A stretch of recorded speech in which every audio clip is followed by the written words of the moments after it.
Welcome, everybody, to another episode in Greeting Moshiach. This is episode, I think, 22. And I'm here together with Simcha in Crown Heights, the Rebbe's Shchona. And, a lot of people are getting ready. You see flyers everywhere. There's already an event in Florida preparing for Gimel Tammuz.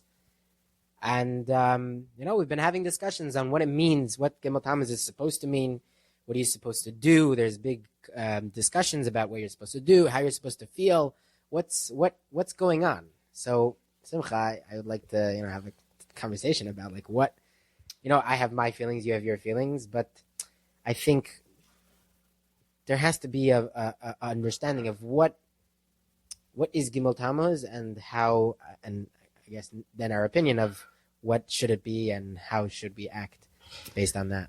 Yeah, so I think we'll start off with you're growing up. What was your impression growing up before you had any big ideas? I think that's a good place to start. That's definitely a good place to start. So I think growing up, it was all right. Gimel Tammuz, Yertzeit, Tzadei. So it was Beferish Rebbe's Yertzeit. Yeah. Very, very Beferish. It didn't really make sense because, we're talking about the Rebbe as Yechi is still alive. I remember we had a kid in my class who we made fun of, we thought that he was one of the people that thought the Rebbe was under the bima. We made fun of him like the Rebbe was under the bima, but we had a little. I don't know how to explain it, but whatever. There was an understanding that the Rebbe was still alive in some way, but then Gimel Tammuz would come and be like, okay, so what are we doing? And then we would go to the Oyel, and I remember. So as a kid, it was very I don't really remember what we did as a kid. It wasn't special. We didn't do anything special. Nothing stood out. It was a special day, right? Yeah, maybe we had a fabring in my house. As a bacher, you get an aliyah Shabbos before you go. If you, I think the first Gimel Tammuz as a bacher, I was in Tzfas, and we did the minhagim. We wrote a pan. So copy and paste from what the Rebbe told the Chassidim of the Frierdiker Rebbe to do for the Yertzeit of the Frierdiker Rebbe. The Rebbe writes there that those that are connected should this is what they should do on the how to commemorate, so to speak, the Yertzeit, the Hilula, Yom Hilula. And then as I got older, I think it was in Zal already. I was here for Gimel Tammuz, and I was sitting at the Shabbos table with my uncle, and we had a discussion. And by then I was already no, idealistic. We're not going to do it. Dafke. So when did you come up with that? I don't know. I think one year I just decided this makes no sense, and I'm not going to do anything. The Rebbe is clearly talking about Yud Shvat, and I'm going to choose not to do it on Gimel Tammuz. Why? Because you're going to tell me that what mean the Rebbe, this is what the Rebbe said. No, that's not what the Rebbe said. The Rebbe said that about Yud Shvat, not Gimel Tammuz. So I don't have to do it. It's not something. And if the Rebbe is not telling me that this is what I have to do on Gimel Tammuz, I don't want to. Correct, I'm going to choose not to do it. So you have those people who end up, they don't do the minhagim for the Frierdiker Rebbe because they say I'm not a chassid, I'm kosher to the Frierdiker Rebbe, and I'm not going to pretend like I am. Right. So then you have people who say I'm not going to get a Gimel Tammuz. So you end up cut off from both sides. Right. So but this is not a discussion about Yud Shvat. So it's actually interesting because this same uncle that I was having a conversation did it on Gimel Tammuz, but didn't do it on Yud Shvat because it's consistent. I'm not correct. I'm not. The Rebbe says because he pointed it out to me the inconsistency. Why are you doing it on Yud Shvat if you're not going to do a Gimel Tammuz? I'm like, that's a good point. The Rebbe says in the letter, those that are connected. Yeah, but obviously the Rebbe considered everyone to be, so to speak, Mekusher to the Frierdiker Rebbe because he's the Nasi Hadar. And the premise was that it's for Chassidim and people who care about the Frierdiker Rebbe, and that obviously that's everyone, and therefore they're printed every year. Right.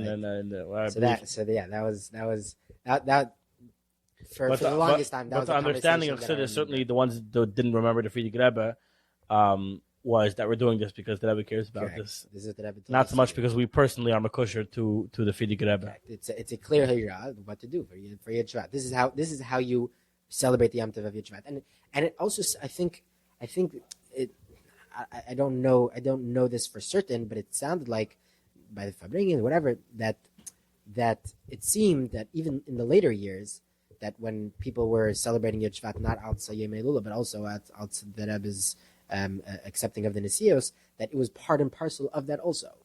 That part of the Yud Shvat day of being the Rebbe's day also was to do this. This was like part of the hachana for Yud Shvat was also to doing that. So Yud Shvat, you have it, but Gimel Tammuz, like, do you have to do it? I don't know. It's definitely an interesting question. That's what we're here to discuss. Yeah, so but I could share first my experiences growing up, for what I recall.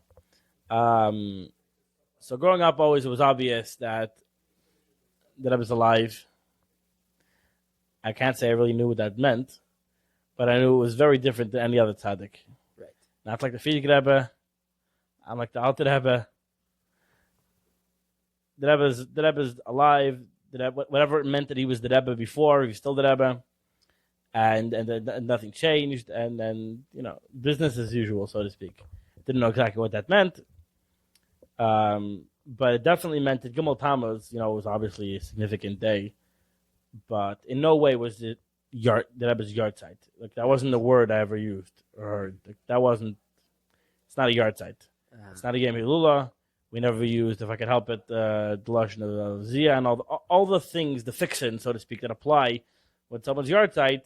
Right. Were totally not on the table. What is it? Yeah, this I couldn't tell you.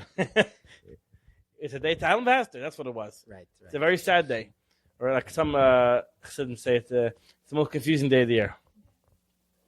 I hear that. Yeah, So I spoke to a friend of mine who has a very different outlook than me, and it's because he grew up differently, so it makes you have a very different opinion about things. And he grew up that it's like Yud Shvat, but by us it's Gimel Tammuz. Gimel Tammuz is the Rebbe's yard site, my Rebbe's yard site. This is such a special day. It's amazing, and he felt that it's in no way confusing. It's not a contradiction. It's I have a Rebbe. The Rebbe is very real to me, and this is his yard site. This is the most special day that could possibly be. Wow.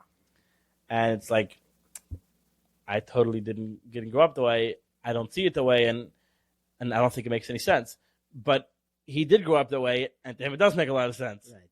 And it does resonate. Right. And it works, Yeah. Huh. So a lot of this is hergishi, when it comes to these things, obviously. Correct. But getting to the meat and potatoes of the issue here,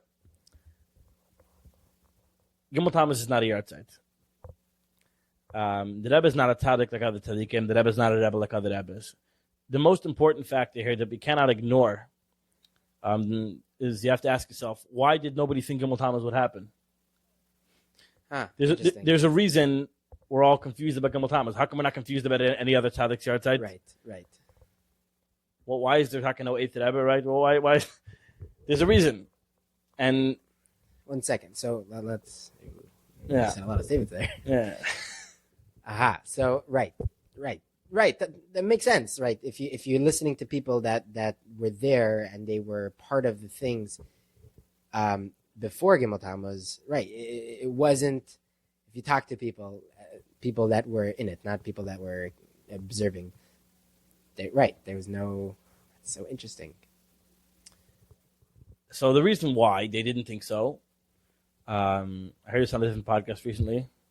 I don't know if he was agreeing that we should still think that, but at least at the time, it was obvious to them from both learning the Rebbe Sichos and the way everyone verbringed and spoke and understood what the Rebbe was saying. It was clear that the Rebbe was going to be and is Melech HaMashiach, and he was going to take us out of Galus. That was fact. And it's obvious that with that in mind, of course, Gimel Tammuz is not an option. That would take us out of Galus. What Gimel Tammuz? Right. So, and this wasn't something that was invented like in Memches or in Beis or in Daled. This was something that was the undercurrent, so to speak, from Basar Lagani. When the Rebbe first started and said that this is going to be the Derech Shvi, the last generation of Galus, that it's our job to bring the Gula. And the Rebbe continued with that theme. His entire shlichus was, he's clearly koching it, trying to bring the Gula. And that came to a fore in the nuns. And the Rebbe was all the way pushing that he's Mashiach and that the Gula is imminent until he said the actual Nevuah. He needs a Mashiach Ba, La'alta L'Gula. It was clear then the Rebbe started speaking about Kabbalah Pnei Mashiach Tzekenu and all these things. Mashiach is Bez Galos. Mashiach is revealed. We just need to go greet him. He's taking us out of Galos. Followed up by Yechi. There was, by a lot of Chassidim, just to give some context, there was 0% chance that Gimel Tammuz was going to happen. There was no way. It was impossible. The Rebbe was taking us out of Galos. So they weren't even so concerned about the health problems of what was going on. Right. I mean, he was sad that I was in pain or whatever it was, unfortunately, whatever it was, but it didn't matter because right, it was part of the Mashiach. For sure, that I was taking us out of Gaulus, so there's nothing to be concerned about. And this was the generic. Now there were some people tell you that they thought differently, and it's very possible, but this was a very mainstream way of looking at it. And like we said, based off of the Rebbe Sichos, not and not just the Rebbe Sichos, also the Rebbe's Hanaga for that whole year, those few years. So people will point out afterwards. You could say the Sicha of was it Zayin Shvat about the Iron Kain Yinaviecha, and then the Rebbe wrote a will, etc. There were some things that showed that maybe he left open a possibility of something that's happened. But generally speaking, it was not considered something that was even on the table. So now that Gimel Tammuz did happen, you have to ask yourself, do you say, well, I'm just going to cancel all of that, I guess we were wrong? Or do you say, well, obviously, that is the truth apiteda, and what we're seeing now is some sort of Halam Behester, and we shouldn't take it too seriously? That's really the question, our perspective here. Mm-hmm. If the Rebbe is really Melech HaMashiach, and that's still true, you have to first figure out if you still think that's true. If you think that it was all a big tefillah and Yehiratzen, then this podcast is not for you. go see our previous episodes. Then whatever. Then obviously it's a yard side. The Rebbe was a great tzaddik. He was a great Rebbe, and better luck next time. And really, we should really get an eighth Rebbe then. But right in that scenario, you need another Rebbe. You need another Nasi. Then there's no reason not to have an eighth Rebbe. Correct. And it's a problem that you don't. Correct. It's very interesting. Why are you pretending like the Rebbe is still the Nasi? Which is a very good sefer. Everybody should learn it. And over there, it lays out in very short, but it gives you all the sources. You can learn it much more extensively about the importance of a Nasi Adar, and not just the importance, but it's so central to Judaism, to Yiddishkeit. The way you connect to God is through the Nasi Adar. You need a Nasi Adar. You need to connect to the Nasi Adar in order to properly connect to the Eibishter. Yeah. So by saying that Gimel Tammuz and this whole thing about the Mashiach, and it was a nice try, and Gimel Tammuz is a yard site, it's a big problem. You have an obligation. So it's actually very interesting that I put out an op-ed. Like an op-ed, yeah, about the Shmini, the kid that brought it up, and about how it's very important that we get the story straight, because especially this that we say that the Rebbe is Nasi Adar, and then we make a whole big deal about Gimel Tammuz, like you're saying, it for a kid it doesn't make any sense. It confuses kids, and then they start saying weird things, and at a certain point they just throw everything out because it's like right. So this is what you have to ask is, what's the narrative? If the narrative is that the Rebbe is okay, so if the Rebbe in fact did tell us the truth, obviously, and it's not a big Yehiratzen, that means that the Rebbe is still Mashiach, and he's still taking it out of Galus. Mashiach is already revealed, and we're holding in some interesting in-between period where the Rebbe still doesn't yet have the ability, unfortunately, to take us out of Galus, and we have a Avodim Yuchedes, the Aviyah says Galus Apayel Ba'ilam, to really bring out the Geula, and the Mashiach should take us out of Galus fully. And that's the job we have now to make that happen. It's obvious then that the Rebbe having a yahrzeit doesn't fit into this theme. We're holding Otat by the Geula. The Rebbe is taking us out of Galus. This is the whole koch of the entire Lubavitch. Your whole avodah. You wake up in the morning, like the Rebbe says, before Maidani. You already have the Avin Shel Mashiach. This is what it's all about. What yahrzeit? What are you talking about? The whole thing doesn't start. It doesn't compute. It doesn't make any sense. Gimel Tammuz doesn't make any sense. Was a Gimel Tammuz. So whatever the halachas are, you have to look at whatever. So you'll bury him and you say kaddish. But But it's fake news. Like Rashi says by Yaakov Avinu. That the Afagav, the Chatuch Hataya, like you were saying, Chatuch Hataya was Saptis Abdaya. It's fake news. Ma'azar B'chaim, the Gemara makes a hekesh. Ma'azar B'chaim. It's not like people think. People don't understand the Gemara. I just saw a clip today about that. I was saying that everybody's making a nice whatever that Ki'ilu, like no, not Ki'ilu, not Chavadimyan. It's not a Chavadimyan. It makes it very, very clear. The Gemara is not saying that because through his Trojan he's alive. Right. That's not shot of the Gemara. And you know what everybody does say about Mazar B'chaim Mafu B'chaim, that it's Taka, that he's living on through us. No, that's not what. That's not what. It's a nice pirush that it says that sometimes some sichas. It's not what the Gemara says. Right. What the Gemara says is the Gemara is making a hekesh. Whatever it is. Mazar B'chaim. That's the proof. The Gemara uses that as a proof. Afu B'chaim. Therefore, we know that he's alive. That is the proof that he too is actually alive. Right. And Rashi learns it Kapshuta. And it's Pashut and Achizis Naim. Nidma Lehem Shemes. It appeared to them that he died, but he wasn't really alive. He wasn't really dead. And like Chaim says that Yosef kissed him because he really was alive, so it wasn't a problem. He knew the truth. By the way, that's an halachic. Ramification. So yet, there's certain things you have to do, Torah tells you, because he looks to you like he passed away, even though you know it's not true, even up with Torah. Torah also tells you because it looks a certain way, you have to bury it. You have to say Kaddish. You have to say, the question becomes now, how far do you take it? Some people say, Taka, you're correct. I've heard it from some Mashpiyim. It's all fake news. There's gerecht. The Rebbe is Chai V'Kayim. The Rebbe is our Rebbe. He's taking us out of Golas. This is the Shturim. And along with the halachas are the Menhagim. And you have to prove the Menhagim. The Rebbe is not a Gan Eden.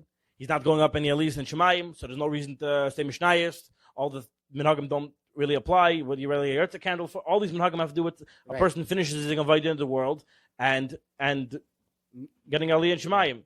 The Rebbe finishes Avodah in the world. We're Irish holding. This is the whole. We're at the cusp. So talking like my friend was saying, but like so to speak, as each phase of the Rebbe's Nesias ended, there was a histalkus of that part of the Rebbe's Nesias.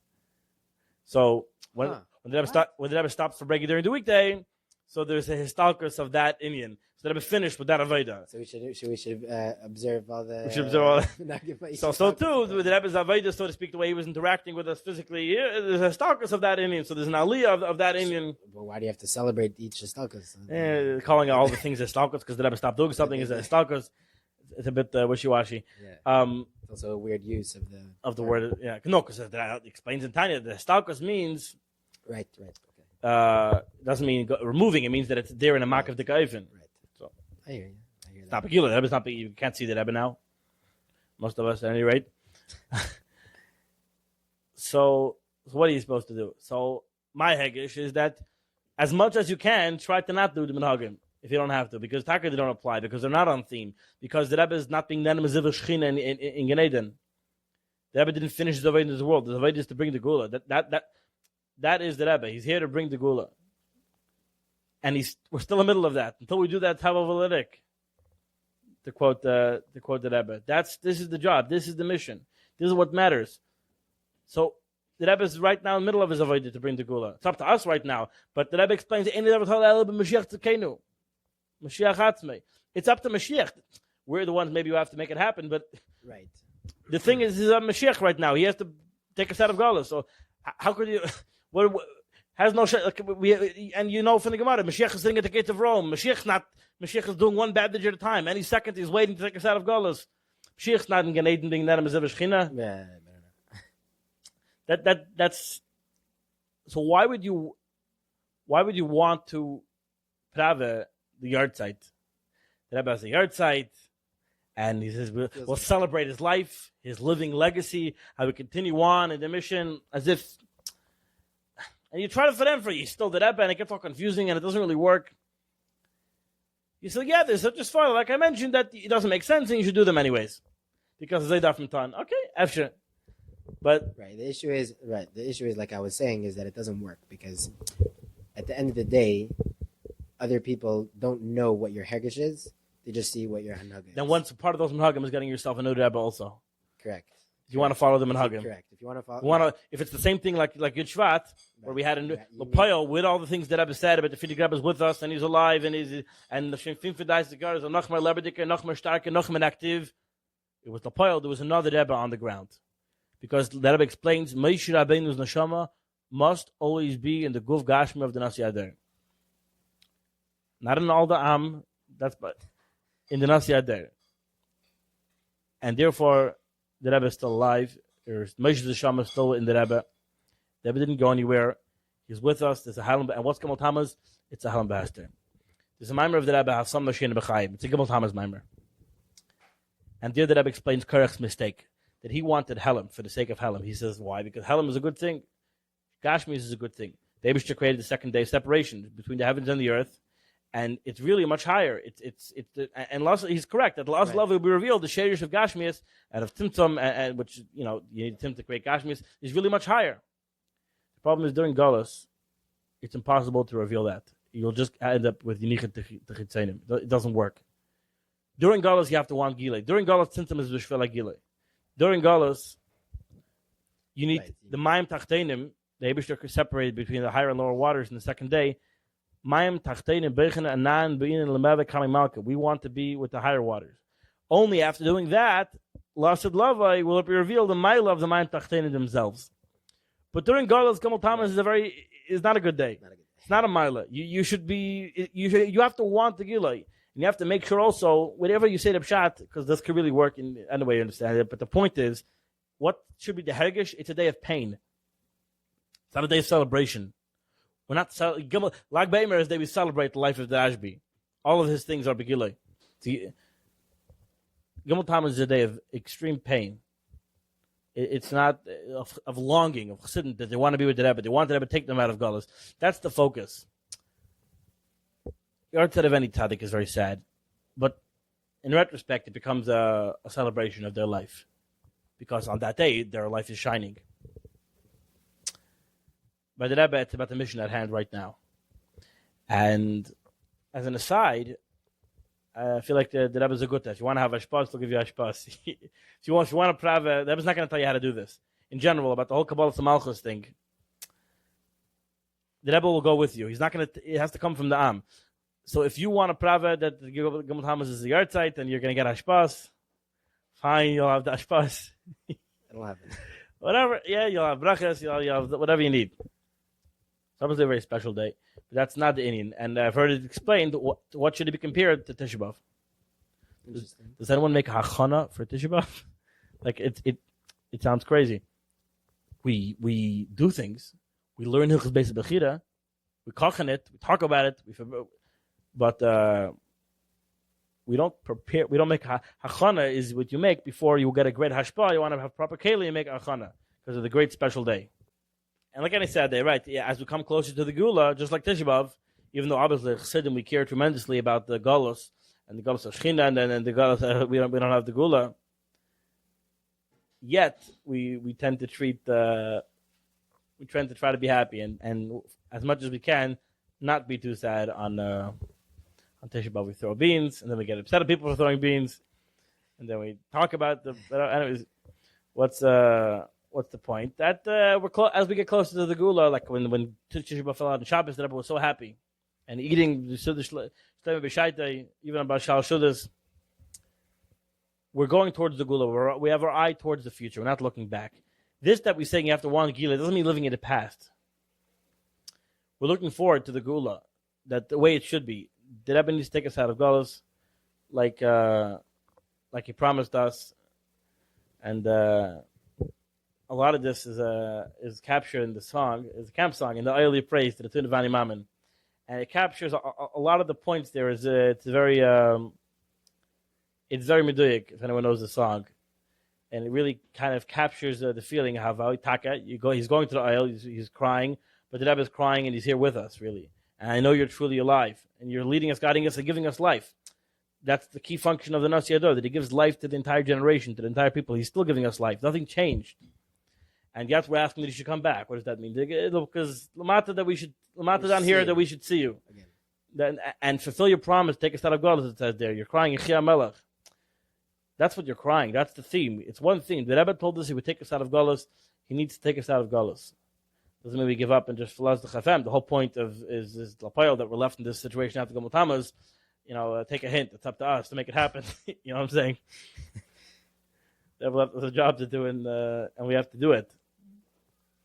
So, as we approach Gimel Tammuz this year again, obviously we kachin and connecting to the Rebbe, but connecting to the Rebbe, not just Stam. The key factor here is because he's Melech HaMashiach. It's interesting. It's easy to kachin the skashros, but don't lose sight of the goal here. The ultimate iskashus is Kabbalah Samachos. That's the ultimate correct. That is the ultimate connection correct. Between a nation and its king. And like we explained previously, episode 12, the Rebbe and Mashiach, they're very closely related. It's the same idea, like the Rebbe explains. The Nasi Adar is the Mashiach Shabbat. So before the Rebbe, Mashiach is the Rebbe is Mashiach, we know. But we need to focus on what's Negeyah to bring the Geula to focus on is that the Rebbe is Mashiach. And that has to be the Kach. And hopefully before even this airs, we'll already have the Geula Mitzvah Shlema, and the Rebbe will take us out of Golos, Pekad of Mamish. Amen. Amen. Thank you. To close, first of all, like, share, subscribe, comment. Very important that you should comment and share this video, especially if you agree with it. If you disagree with it, definitely leave a comment. We're taking sponsorships. If anybody would like to sponsor an episode, or even in the middle of an episode, they can give something. There's money and time put into this. Link in the description The below. link will be in the description of Mr. Shem. And yes, thank you for those people that listened to all the episodes until now. Thank you for being with us. Those people that haven't, this is their first episode. Please definitely go back and listen to the previous episodes. They're very, very important, very foundational to this podcast and to what we say. And if you have any suggestions for people that we should speak to on the podcast, please don't be embarrassed to email me, levipolachenko@gmail.com. Will be linked here. And have a beautiful day, a beautiful week. And we should have Mashiach, like Simcha said. V'yigalenu. Amen. ועד כדי כך המדב גולהוב מהדר עם זול מחי זין ישי המלך.